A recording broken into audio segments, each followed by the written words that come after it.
Attorney Cesar Viloria, wala lang nangin mapalaron ini ba nagpapili konsihal sa Bacolod, pero kung ginpadaog nila ini abogado niya ga kuan niyang utok siniya porting unod sini galing kay way pagin gintagaan tsansa no be dako pang panahon hindi pagin panahon. We have on the line Attorney Cesar Viloria. Attorney, may gabi, welcome to Action Radio Bacolod. Action Brian Mordan. Action Brian, may gabi sa kanang Aha. Anyways, bisan attorney, why ikaw nakasulod sa race nga gininterahan mo, but congratulations gyapon kay ti kadamo man sang nagbuto sa imo. Why lang galing gid nakalabot sa inangan nga bisan sa kadose attorney, ano? Okay lang part sa kay we tried man our best. Hindi tagit panahon, but what is important nga naka-interact kita sa demokratiko nga proseso. Kag nag-enjoy man kita, Aha. nakita mo natin din ang pugos ng sitwasyon sa Sigat ng Bacolod. Aha. And we're very happy tapon sa result kay despite the non-traditional approach, nakabaton kita sobra 8,000. Nakapati kita nakatuwa sa a vote of confidence and I'm very happy and thankful sa tanan nga nagbuto sa aton. Amo na ang balko gani. Why kuya nagabasol sa Bacolod noon kay kabalo kita ining nagdalala og mga kuan man ni sila, mga baskog man ni sila. Pero kung maginpili pag nila pareho sa imo, nanday maiban pa din man dependente like Attorney Padios, Attorney Mayo, mga abogado man bla, pero tinon na kay gintawagan ning election agod nga pilian attorney, no? Dao mo namin. Yes, sir. Oo, si. Sir, actually na-discuss ko na kay na may connection sining hambal ni Senate President Tito Soto III nga ginapananaw niya nga basi mayara sang constitutional crisis nga maabot sining dason nga mga binulan kag ginalantaw niya basi wala sang presidente because sining petition gihapon nga ginpasaka na sa Supreme Court halin sa COMELEC dira nga basura sang COMELEC nagligad man nga simana. Sir, if in case gid man ko man matabo, sino ang posible nga mangin presidente sang pungsod Pilipinas? Yeah, sir. Well, kung wala kita ka-elect kag wala na proklamar, no, wala kita presidente o vice presidente, usually pag kahayat to sa gobyerno, may hindi naman natin na hold over na siya, no, for a while. Until sa time ma-resolve, kaya hindi pwede nga wala sa aton nasyon, no? Although hindi pa natin ma-apply mga gitawag ng mga succession, expect kita kung may kinatawag kita na constitutional crisis sila funksyonaryo, no, sa gobyerno naton. Pero tinatanaw nato nila mga possibility actually ang pagsasag sa kapungso is already prepared na. Okay, may mga pungsod sa kalibutan nga may mga abuna sa crisis, especially kung may mga intervening events. For example, no, naginamo sa isa ka nasyon, may civil war, for example, nauntat ang pag-canvas, wala na proklamar, wala sa naka-take out sa iya office, so wala sa ka-asang costume sa iya posisyon, may mga eventualities na no, kaya hindi pang pwede. Dali gina. Attorney, yes, manawag kami biliwat sa imo, magi kami sa isa kalinya nga mas clear abi, no? Kay para nami pagidaton presentation. Action hands, attorney, dali gid lang ha. Sige. Action firing line. Last 34 Action Radio Philippine Standard Time mga ka-action, ano? Kabalo ka questionable manisubong mo. Si Senador Soto hindi man ni basta-basta nga magpagwa sang statement niya without knowledge regarding sini, no? Kiti nanigulang na niya sa trabaho nga amo sini, no? May mga presumptions ang iban, hindi ko lang di mapalayagit. Kaya daw ka critical bala sa aton sining diskusyon. So, hulat-hulaton ta, may mga reservations pa ng iban, gani mga abogado man dito sa national, mga eksperto man kag mga professors ang iban, may mga reservations sila nga pwede ina matabo, pwede man nga hindi matabo. Nagadepende gihapon sa korte. Ang may poder sa buong Supreme Court. Action firing line. Amo na nga ton sinibalantayan gid, ano? Kay basi makibot gila kag if in case gid man mahitabo ni for the first time, no, sa istorya sang Pilipinas nga amo sini. Oo, kay ang pag-disqualify Hindi ya kay subong nga isa nagdaog siya, ha? Hindi subong ang disqualification nga nagdaog siya, kundi ang COC niya to. Nga kung mag-file ka sang COC na naka-state ginada mo, nga kung nagapapili ka, dapat wala ikaw sang paglimbong sa imo sini nga kaugalingon. Action firing line. Balikan ta si attorney. Yes, action right man gabi. Ari nami Liwat. agad. Okay. Nautod ka, hindi mayo signal ko guro. Sige, go ahead attorney. Yes, sa nambal na naton ang halos na nga nasyon sa kalibutan nagapreparar na sina no kay hindi pa na may mga unavoidable nga circumstances. It may or it may not happen.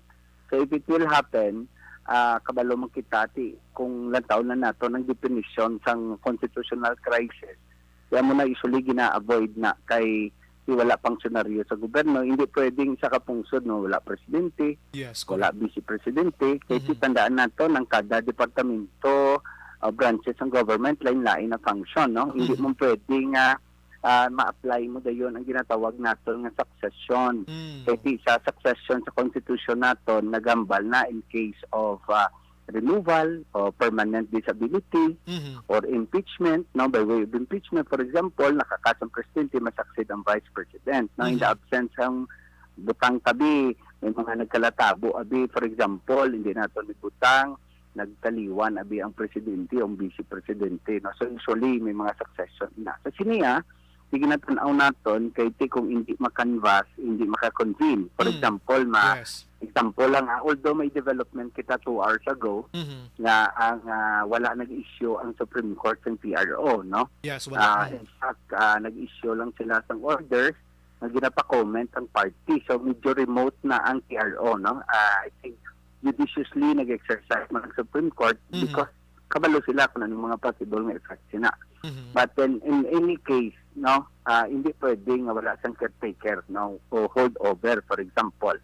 No, kasi wala pa may mabulos. Although, wala sang constitutional basis, no, legally speaking, na may hold over ka, no, kay dapat i-qualify mo sa sitwasyon. For example, no, hindi man matabo tani sa pungsod ka, nagkagira, nagkalupok ang Pilipinas, no, nagkalamatay ang mga may mga caretaker din na, no, may ma-hold over for a while, no, until such time nga maayos ina ang aton nga gobyerno.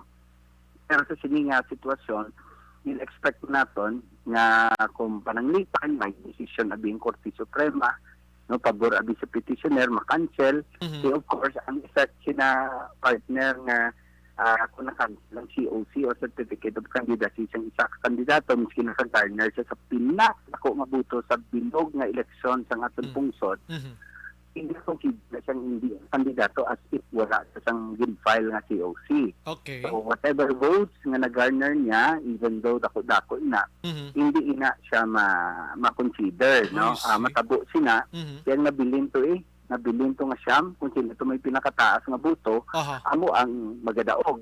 Because sa aton niya nga election process, wala ka dahil pili presidente based on majority vote. Nagapili kita based on plurality of votes. Kung sino may pinakadako nga buto sa tanan nga mga kandidato, siya na sa ika-proklamar. Okay, attorney klarohon tala attorney ha, kay diri nga side damo gini magtaas kilay mo. If in case gid man nga si BBM, no, ginpaboran sang Supreme Court ang mga petitioner sining cancellation of COC niya, so hindi na to ma-consider ang vote niya. In short, hindi siya kandidato, so hindi na siya ma-consider kandidato, why na siya? So kay may buto gid man siya, kag hindi na to ma-consider, ang next sa iya si Madam Leni Robredo, among posible nga makapungko presidente, attorney, amo nang klarohon ta. Yes, may mga amo na siya nga ginatanaw. Okay. Kasi ang effect kung cancel ang COC mo, but yun, hindi ka kandidato eh. Yes, so among the 10, 9 lang ang kandidato. No?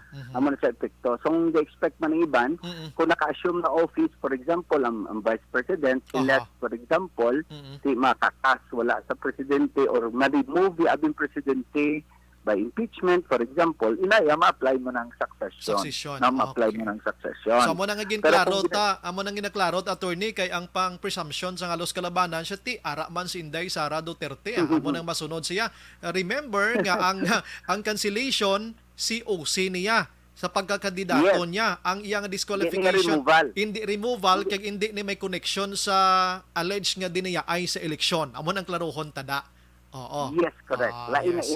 na iya kung may mga Mhm. let's say mag-take cognizance, for example, kami petition Mhm. in relation to election, election Aha. returns, canvassing, protest, magapungko niyang Presidential Electoral Tribunal. Tribunal. No, amo na siya gina-compose ang mga justices ng Supreme Court Yes. na gina-chairman dara ang Chief Justice naton. So siniya Aha. ang gina-attack ideya ang COC gid, no, COC gid. Aha. So effect sina no sa liwat lang naton, no. Mhm. We're not saying mugid man yung kalatabo. Aha. Pero kung makancel ang COC mo, butsilingon hindi ka naging kandidato, Kandidato. no? Butsilingon you are not considered a candidate since the very beginning kay wala ka COC eh. Oh. So hindi ikaw, in short, hindi ka dapat ginpilian. So kung gipili ka giman, Mhm.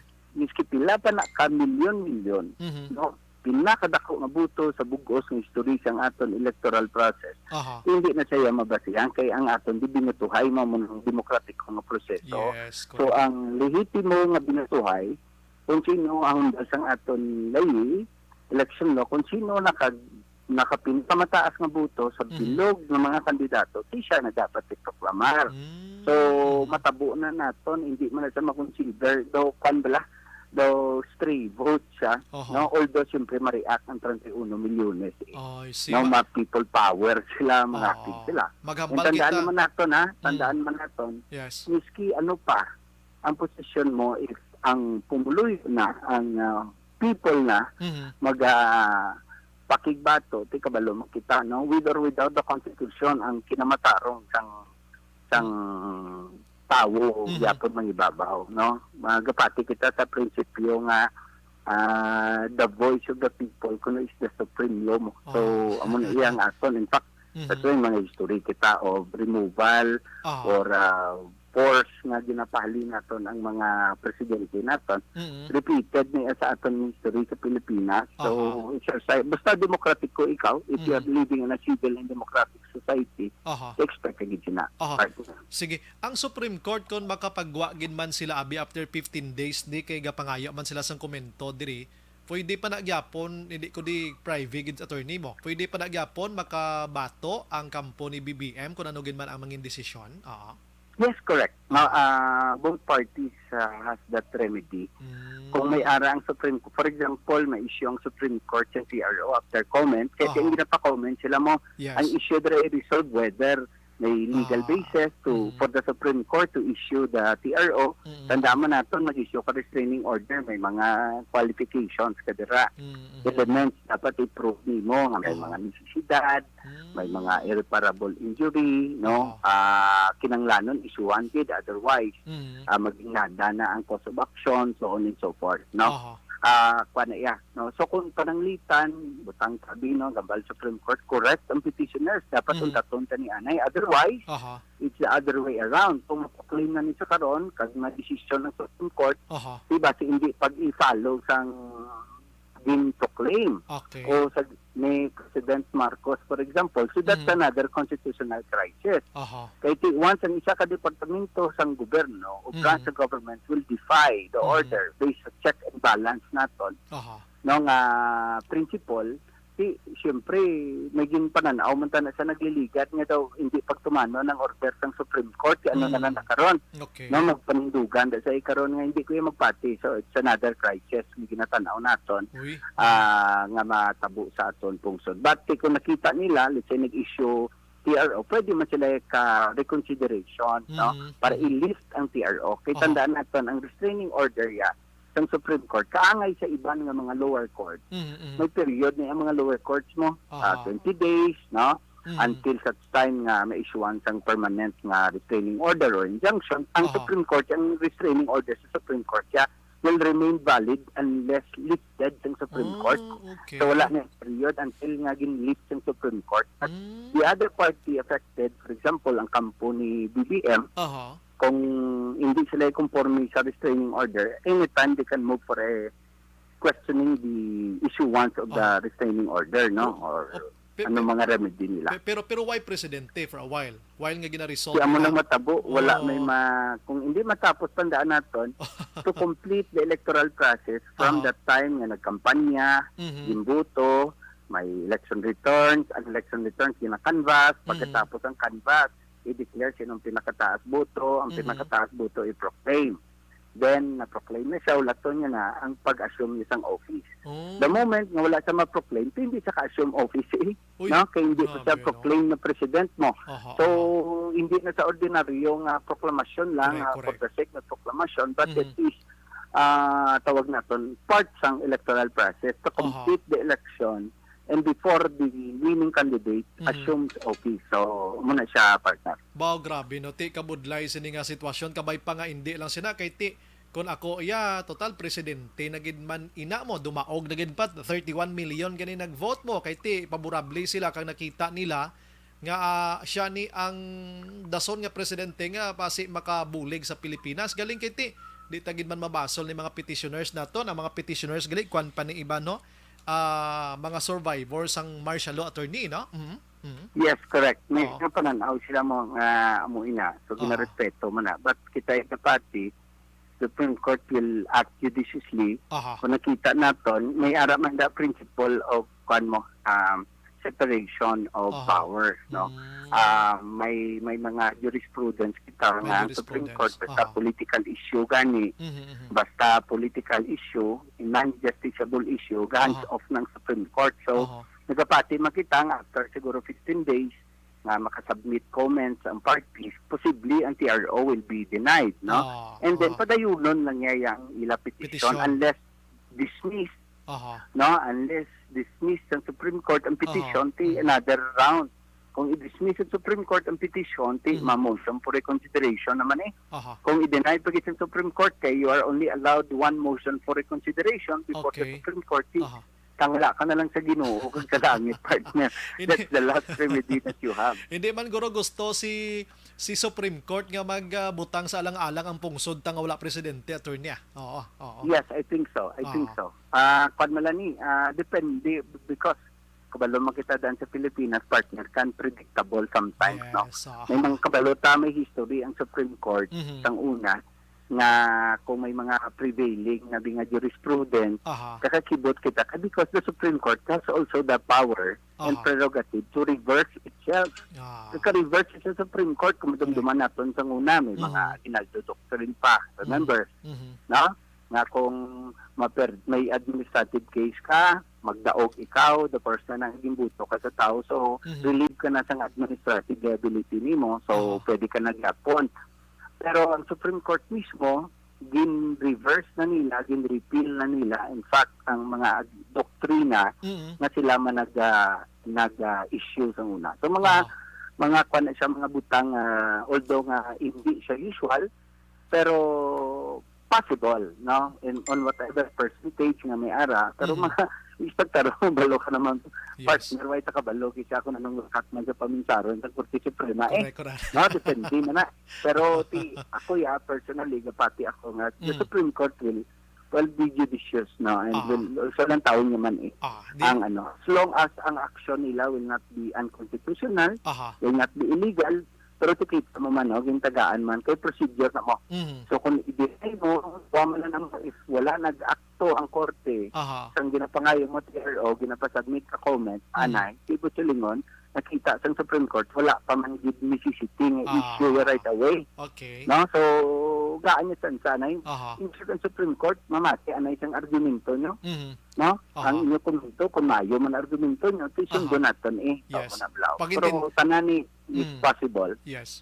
Pagintindi ko gani ang Supreme Court ginapadasig nila kay Wednesday lang to gin-file subong Wednesday do kahapon or last week ano do pila lang ka days nagpangayo na sila dayon komento kay kon pinabayaan na nila ni dugay-dugayon pa ni nila total di man importante abi kon amugin man na attorney ano. Correct. No, si ang kwan niya ang ang Supreme Court usually amo na especially very important, no? Aha. Ini nga matter is hindi ni siya trivial lang, no, nga kuwani mo it's direction sang Mhm. court ng history naton. Aha. Si Supreme Court ata no, especially basta may prayer sa TRO, may urgency gina siya Urgency, partner. yes. Aha. So ginagaan gina preference ang korte. Tanan nga mga may prayer for TRO, Aha, injunction, Mhm. ginagaan gina priority preference ang court. Even Yes. recess na sila, Mhm. may mga skeletal force gina nga kinunglan gina i-hear nila Aha. miski pa paano, partner. Yes, kagin ba involved in isang panggobyerno sa Pilipinas, hindi lang kay binarangay ng istoryade. Correct, partner. Tanan ta di mapiktuhan, Yes, so. no? Miski ang nagkaradasma sa eleksyon, mapiktuhan ng Japon. Tanan kita mapiktuhan kina. So, I hope the Supreme Court will be enlightened. Ang mga alam mo na Supreme Court din Ay, sa matudloan. Correct. Partner, oh. Attorney, salamat gid sa mga serbisyo kag papahangop sa akon kasamon nga tagpalamati tonight sa aton sini nga pagpangalagad. Maayong gabi, attorney. God bless aton tanan. God bless you also, partner. Thank you. Mabuhay ang mga programa. Yes, Salamat. attorney. Thank you, attorney.